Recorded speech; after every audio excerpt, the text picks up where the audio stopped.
May 5th, 2025. On his social media feed yesterday evening, President Donald J. Trump announced he was directing the Bureau of Prisons, together with the Department of Justice, FBI, and Homeland Security, to reopen a substantially enlarged and rebuilt Alcatraz to house America's most ruthless and violent offenders. The reopening of Alcatraz will serve as a symbol of law, order, and justice. We will make America great again. No one is reopening the island of Alcatraz as a federal prison. Officials closed it in 1963 after 29 years of operation because it was too expensive to operate, more than 3 times as expensive as any other federal prison. Since then, it has become one of the most popular sites of the National Park Service, located as it is in San Francisco Bay, easily accessible by ferry. It feels rather as if Trump is throwing any strong words he can at the wall to distract from a series of news stories that are not going his way. One of those stories is that Trump's popularity is falling in rural areas, which make up his base. That popularity is unlikely to rebound quickly, as rural areas are being hardest hit by the administration's cuts. It's possible Trump hopes that throwing the word Alcatraz in all caps at those voters will remind them that he is supposed to be the president who will crack down on the immigrants he insists are dangerous criminals. But 7 journalists from the Washington Post reported yesterday that many of the men rendered from the U.S. to El Salvador were in the U.S. legally and were complying with U.S. immigration rules.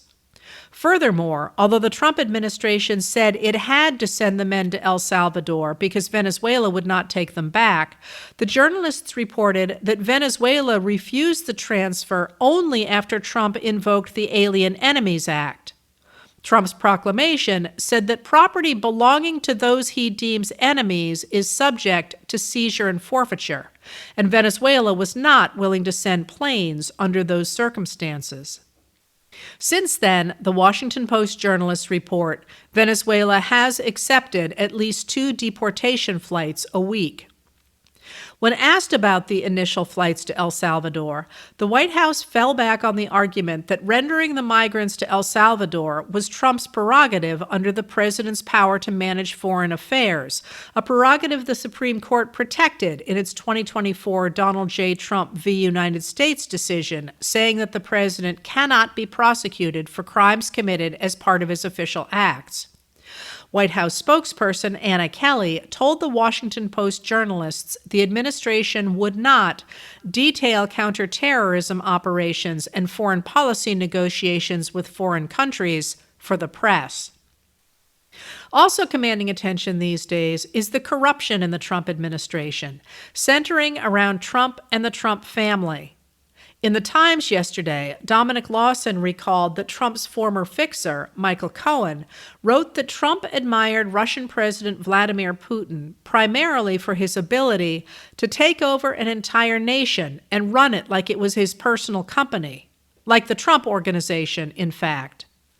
Lawson observed that Trump was not fully able to realize that dream in his first term, but now he is indeed running the U.S. government as an extended arm of the Trump Organization. There is the easy-to-understand corruption, like Trump's exempting the products of his big oil donors from tariffs, slashing the division of the Internal Revenue Service that audits high-earning individuals and corporations, or offering businessmen a one-on-one meeting with him at Mar-a-Lago for $5 million, or a group dinner for $1 million. Then there is the more complicated corruption involving business deals with foreign governments. The Constitution spells out that no person holding any office of profit or trust under the United States shall, without the consent of Congress, accept any present, emolument, office, or title of any kind whatever from any king, prince, or foreign state. An emolument is a profit, fee, salary, or advantage. On January 10, 2025, shortly before the start of his second term, Judd Legum of Popular Information explains today, Trump simply released an ethics agreement that prohibited the Trump Organization from making deals with foreign governments. Already, Legum reports, the Trump Organization has violated that agreement. Last Thursday, it cut a deal with Qatari DR, a company established by Qatar's sovereign wealth fund in 2005 to coordinate the country's real estate development priorities. Together with Saudi Arabian company Dar Global, which has close ties to the Saudi government, the Qatari company will build a $5.5 billion Trump International Golf Club in Qatar. And then there is the massive corruption of the Trump family's involvement in cryptocurrency. As Lawson points out, the Trumps control World Liberty Financial, which has its own cryptocurrency, $WLFI. Foreign nationals who are barred from donations to American political campaigns have invested in that coin. One of them is China-born billionaire Justin's son, who was under investigation by the Securities and Exchange Commission when Trump took office, bought $75 million in the coins, and then successfully lobbied for a pause in the SEC case to negotiate a settlement. World Liberty Financial also produces a different cryptocurrency, USD1, which is known as a stablecoin because it is pegged to the dollar. Last Thursday, May 1st, a founder of World Liberty Financial announced that an investment firm backed by the government of the United Arab Emirates would use USD1 to complete a $2 billion deal with Binance. Binance is the world's biggest cryptocurrency exchange. It's monitored by the U.S. government because in 2023 it admitted to money laundering. Binance's founder, Changpeng Zhao, has asked Trump for a presidential pardon. As David Yoffie-Bellany reported in the New York Times, investors deposit money in stablecoins because their value is pegged to a state-backed currency and thus fluctuates very little. The stablecoin owner makes money by using that deposit to invest for returns that the stablecoin owner then keeps. Yoffie-Bellany notes that although the details of the UAE World Liberty Financial deal are opaque, it appears that World Liberty now has $2 billion in deposits to invest. Those funds alone could generate tens of millions of dollars a year in revenue for the Trump family and its partners at World Liberty. Yoffie-Bellany also notes that the partnership signals to investors around the world that working with a Trump-associated company can pay off. The $WLFI and USDI coins are separate from the $Trump meme coin that the president launched on January 17, 2025, just before he took office, and which the Financial Times estimates had netted about $350 million by early March.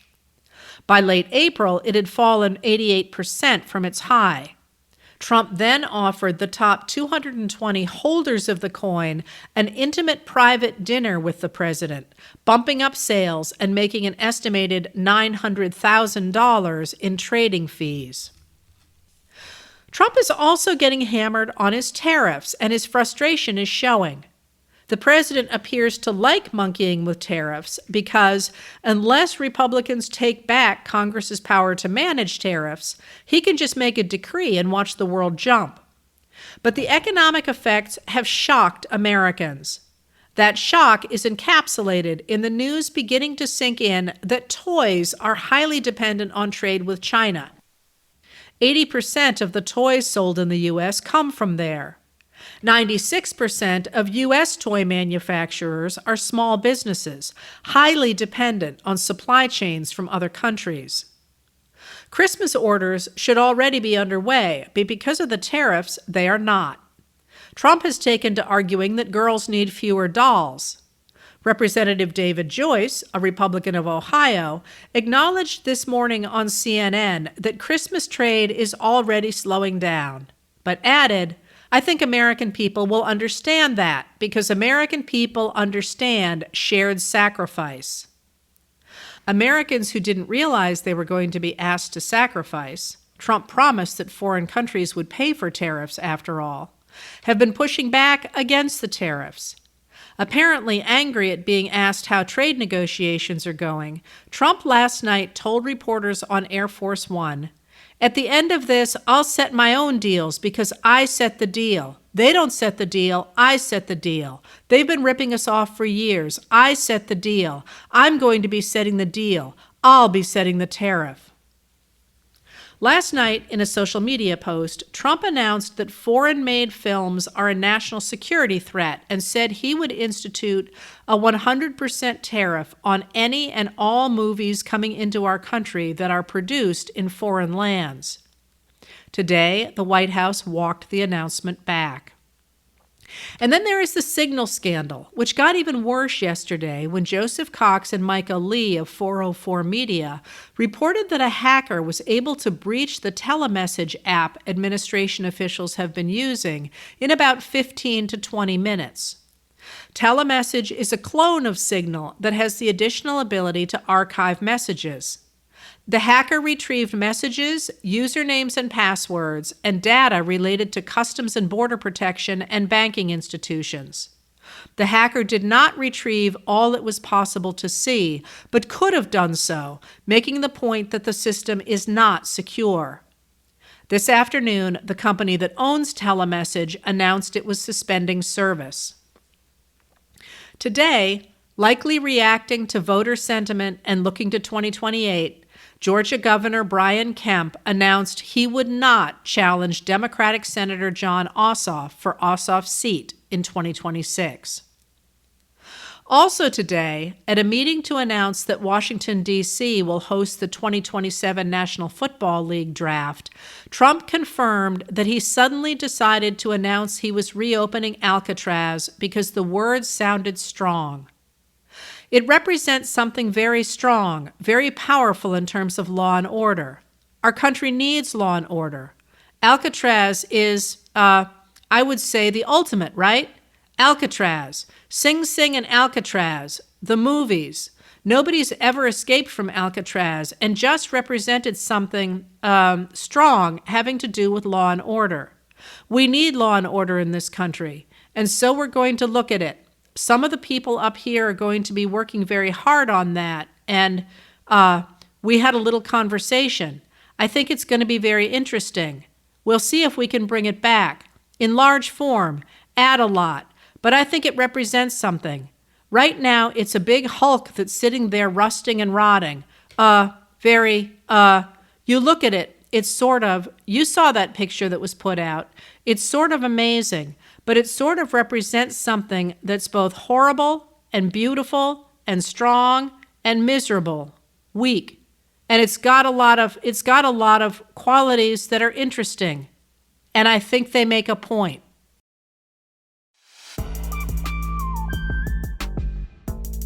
Letters from an American was written and read by Heather Cox Richardson. It was produced at Soundscape Productions, Dedham, Massachusetts. Recorded with music composed by Michael Moss.